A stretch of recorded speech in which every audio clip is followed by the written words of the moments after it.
into hardship.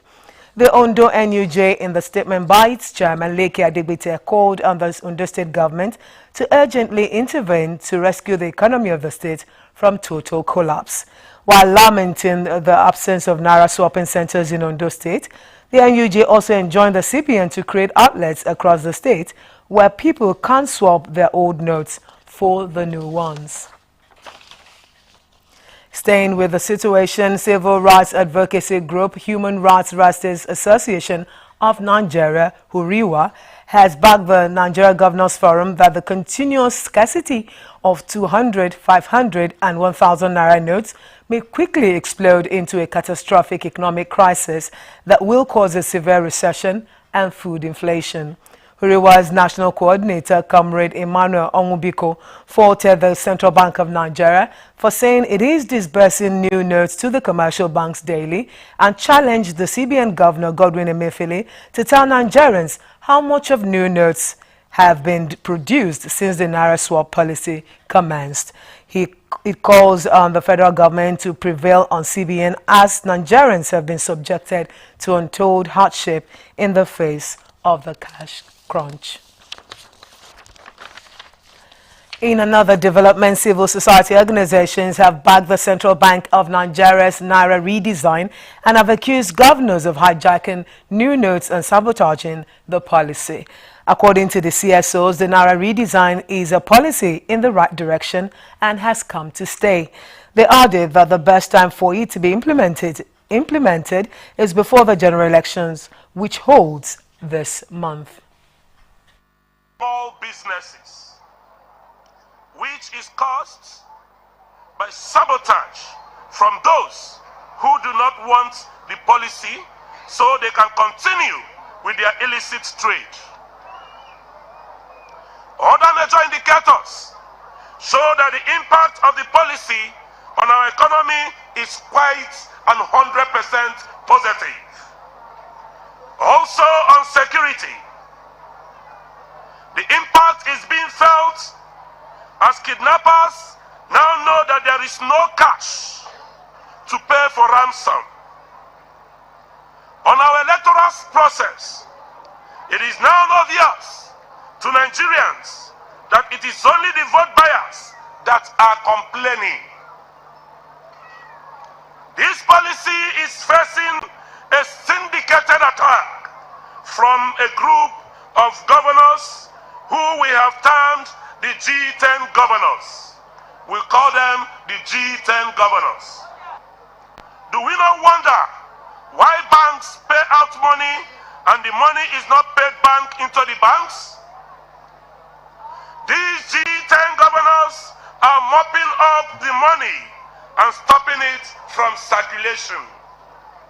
It must be noted that this policy has succeeded in reducing the financial recklessness, money laundering and vote buying capacities of these governors, hence the ferocious fight they are giving the policy. If, like they say, that their concern is the suffering poor citizens in their states, one would now ask, why have they not thought out any ideas that could make the policy work? Away from the Naira crunch situation, residents of Akure, Ondo State capital are apprehensive of a possible outbreak of epidemic following the emergence of heaps of refuse that have taken over the streets. Osrc's crew reports that heaps of refuse are visible on major streets of Akure, the state capital, such as Obadeshida Road, Oyemeko Road, Arakale Road, Ilesha Road, Ondo Road and Old Garage, among others, and dumped in the middle of some of the roads by the roadside and bus stops. As a result of the growing fear of an outbreak of disease and possible spread of Lassa virus cases, residents have called on the state government to find a solution to the problem to prevent the outbreak of diseases in the state. They charge the appropriate authorities to park the garbage and urgently act on the matter. You're watching the news at 7 on Osrc TV. We'll be back after this break. Join us again.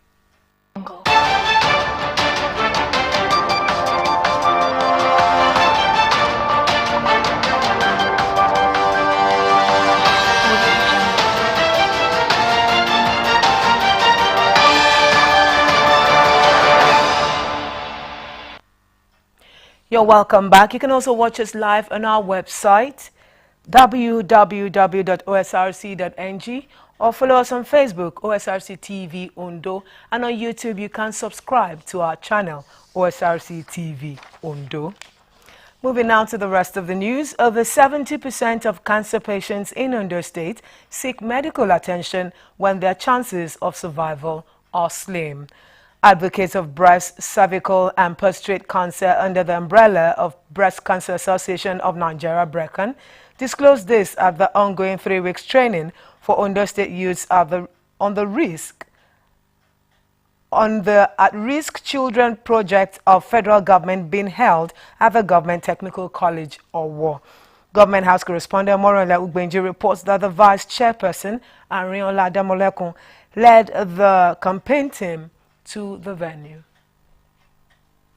In fulfillment of its vision to reduce cancer cases in society, more groups are being sensitized on the risk of late diagnosis and detection of breast, cervical, and prostate cancers. Breast Cancer Association of Nigeria, BRECAN, founded by the wife of Ondo State Governor, Mrs. Betty Anyanwu Akeredolu, visited participants of At-Risk Children project in Owo, intimated them on what they should know about cancer detection and treatment. Leader of the team, who is the vice chairperson, BRECAN in Ondo State, Mrs. Ariola Adamolekun, urged participants to show more love to cancer patients and survivors. BRECAN is virtually in so many states. It's not only in Ondo State. We have BRECAN in Ondo State, Lagos State, Imo State, Oyo State, Bayelsa State, Enugu State, and so many states are also coming on board by the grace of God. So what we normally do is that any state where we have BRECAN, if there is any woman with any issue of breast, we ask them to go to that state chapter. Dr. Ndidi Okunoga is an oncologist with the University of Medical Sciences Teaching Hospital, UNIMED's Akure Annex. She sensitized the participants on the symptoms of breast cancer to include lump, soreness in the breast, blood discharge, among others. Dr. Okunoga called for an early response to cancer symptoms as more than 70% of patients in Ondo State seek medical help when treatment may no longer work. Cohort, they're smoking, they're genetically produced. If you go to all those big malls, big tomatoes, big beans, all those genetically produced, you have to be very, very careful. All those fertilizers, it's only God that is saving us. All these chemicals we take in, they increase the risk of developing cancer. A urologist from the Federal Medical Center, Owo, Dr. Olaolu Adebayo, took time to sensitize men on prostate cancer, which he described as every man's nightmare. When you have a man who is urinating, and after he finishes urinating, maybe he just he will have that feeling. The brain will process the fact that some urine still remains there, but unfortunately, the urine is not coming out. So he goes. Then maybe after another 30 minutes, he feels the urge again, or 1 hour, he goes back again. Senior Special Assistant to Governor on Gender, Research and Documentation, Semitope Daniel, also demonstrated the easier regular check for breast cancer detection.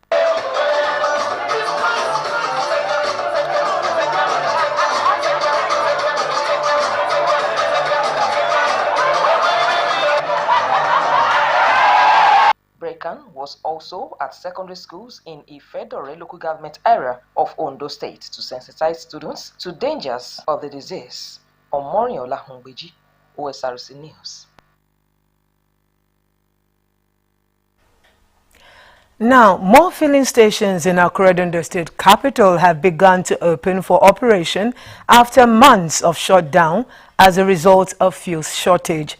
Joy Piers, who monitor the situation, reports that normalcy is gradually returning to the sector, but some filling stations continue to sell at relatively high prices.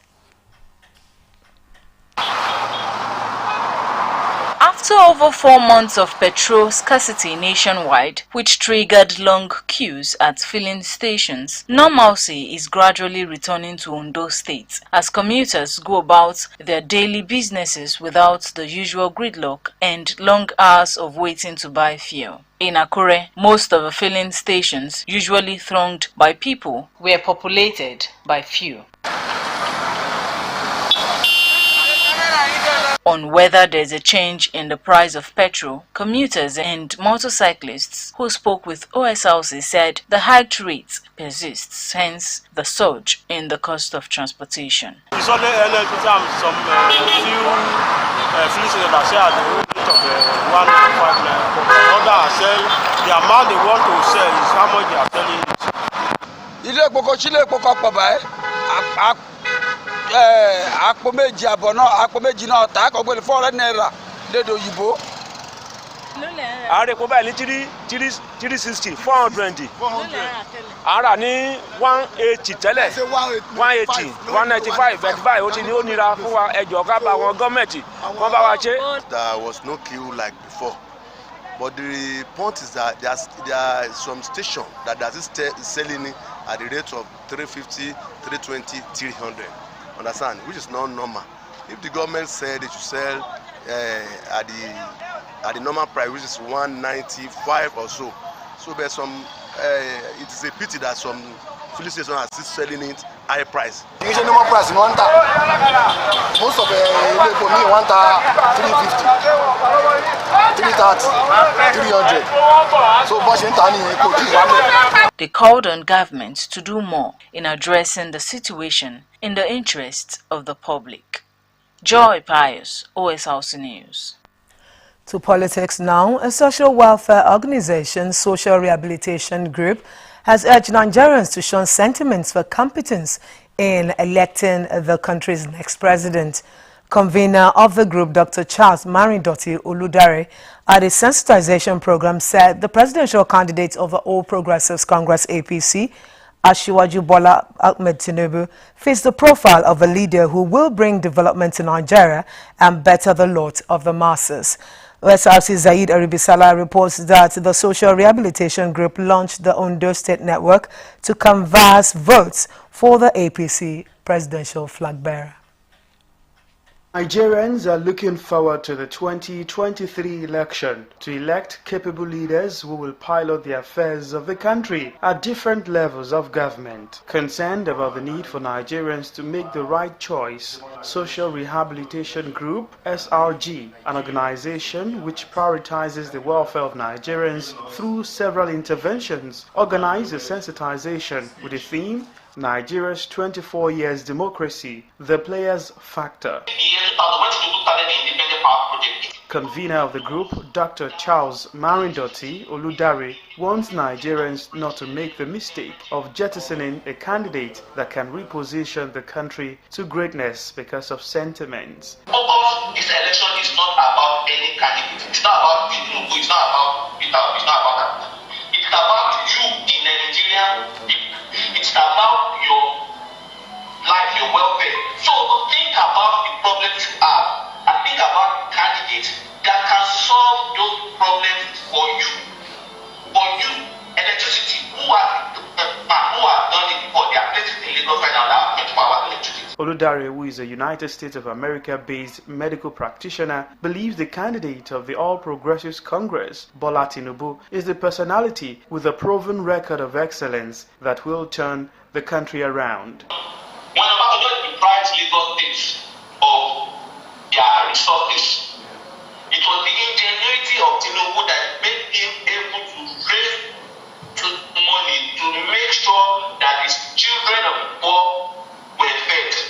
That the people the children of the poor go to school. The guest speaker at the event, who is a former Ondo State Director of National Orientation Agency, Bode Famose, described Tinubu as a key player in the forthcoming election, whose manifesto is people-oriented. This has become the zone to the south, and it's the turn of some particular person. Others in attendance, including the National Organizing Secretary of the Social Rehabilitation Group, Mr. Ayo Akarakiri, Mr. Demola Ijabiyi, and Dr. Oludare, said now is a time for every Nigerian interested in the country's development to join the convener in moving the country forward by giving their mandate to Bola Tinubu. We cannot have a system that is beyond the societal values. The antecedent of Senator Asiwaju Bola Ahmed Tinubu has spoken for him. It's always taken off in Ondo State because it's the primary home of the convener.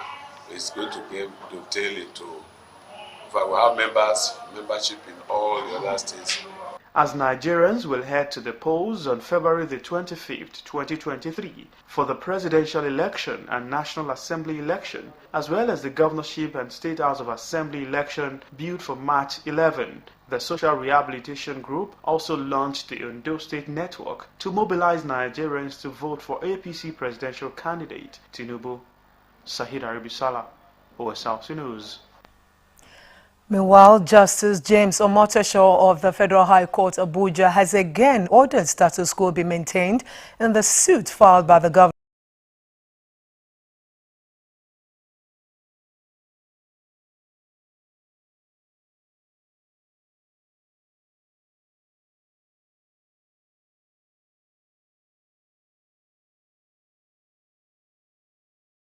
Futile will be a nullity. The court subsequently adjourned to March 6 for the hearing of the suit after counsel to the governor told the court that the respondents just served him with a counter affidavit to the suit and he needed time to respond. The respondents in their counter affidavit are challenging the jurisdiction of the court to entertain the suit, stating that the matter is a domestic affair and that Wike lacked a reasonable course of action. Governor Wike had, in an ex parte application filed before the court, complained of the threat by the leadership of the PDP to either suspend or expel him. Staying with the courts, an Ondo State High Court sitting in Akure has sentenced two guards, Ayuba Idris and Tasiu Abubakar, to death by hanging for killing their paymaster and his daughter. Justice Williams Olamide convicted Dodo on 2 counts charge of murder over the killing of Kwake Richard and Kwake Tokwe on May 1, 2019. Osrc Zaid Aribisala again has more. It's Judgment Day at the Ondo State High Court sitting in Akure in the case involving the state versus one Ayuba Idris and Tasiu Abubakar. The duo were arraigned before the court on 5 counts bordering on armed robbery, conspiracy and murder of Kwakwe Richard and his daughter Kwakwe Tokwe on May the 1st, 2019 in the Ojomo Akiton Estate, Olufum axis of the state capital. The prosecution had adduced evidence revealing that the duo who worked as night guards killed their victims with a motorcycle cable despite not owing them any salary. When investigation commenced, the operative of Ondo State Police Command tracked the phone of the deceased, Richard Kwakwe, to Kano State, where one of the guards was arrested. The second guard was also arrested in a border town with Niger Republic in Sokoto State. In their confessional statements, the suspects conspired to kill Richard Kwakwe, who is the paymaster, if he failed to pay the sum of 30,000 naira to them by the end of May 2019. Also led the homicide team of the police to where the body was kept, after which autopsy report revealed cause of death as traumatic injury. Having heard the closing arguments from the prosecuting counsel, John Dada, and that of the defendant, Sunday Ijigo, Justice Williams Olamide found the duo not guilty of counts 1 and 2 bordering on armed robbery. Justice Olamide, however, found them guilty of count 3 on conspiracy, attracting 7 years imprisonment, and on count 4 and 5 on murder, sentencing them to death by hanging. It was rough. Rough in the sense that when you have you need to combat with some of the evidence available, and rough in another sense that you have to wait this time before judgment is delivered. Well, as far as we are concerned, that is judgment of the court. So far, I think it's very analytical. Counsel to the defendant, Sunday Ijigo, however, said the judgment will be studied to determine the next line of action. Sahid Aribisala, OSRC News. Moving on to the foreign scene, members of the Portuguese Catholic Church have sexually abused more than 4,000 children since 1950. That is among the findings of a commission investigating child abuse in the Portuguese Church released on Monday. Most of the victims were men and 17% of perpetrators were priests, the commission said. It is the latest in a long series of investigations into the sexual crimes by Catholic priests in numerous countries. Akintunde Akinshimola reports. In Portuguese churches, in schools, in priests' homes and in confessionals for at least 70 years, religious men were abusing their positions of trust to abuse the children in their care. The victims were mostly boys, usually between 10 and 14 years old, but the youngest was just 2. At a press conference on Monday, the commission investigating the crimes delivered the result of their year-long mission.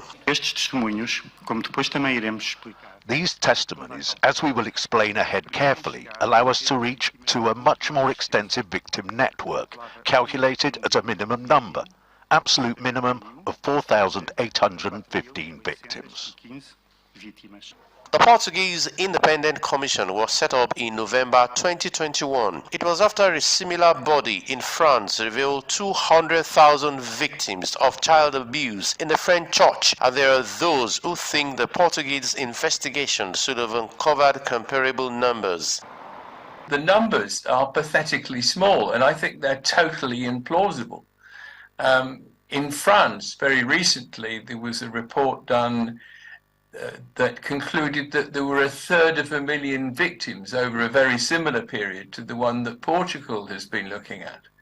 And so that means that there's only a little over 1% of the number in Portugal. Like Catholic authorities in many countries around the world, Portuguese bishops are struggling to respond to a self-inflicted crisis that has brought deep suffering to its victims and severely damaged a supposed bastion of morality. We are aware as a church that we are a church that makes and has made and will certainly make mistakes. I can't guarantee that tomorrow there won't be another case of abuse. I would love to say that, but I don't. I cannot say it. What I can say is that we have a different consciousness today. It wasn't easy for us to go down this path either, but we did it because we had to. It is essential to have the truth. For the Portuguese victims, prospects for justice are mixed. 25 testimonies have been set for criminal investigation, but the rest are outside the 20-year statute of limitations, so nothing can be done. Akintunde Akinshimola, Osrc News. To round off the news at 7, here again are the major stories. The Ondo State government has set up a 5-man committee to look into the remote causes of Ikaria cocoa crisis and prefer solution to the recurring issue. We also told you that the Central Bank of Nigeria, CBN, has insisted there is no going back on the February 10 deadline for the swapping of old Naira notes, even as Femi Falana, a senior advocate of Nigeria, accused the CBN governor of sabotaging the rule of law. Residents of Akure have shown apprehension of a possible disease epidemic following the emergence of heaps of refuse on the streets of the state capital. And from the foreign scene, findings by a Portuguese commission have revealed the sexual molestation of 4,000 children by Catholic priests. And with that, we've come to the end of the news at 7. Thank you so much for your time. Good evening.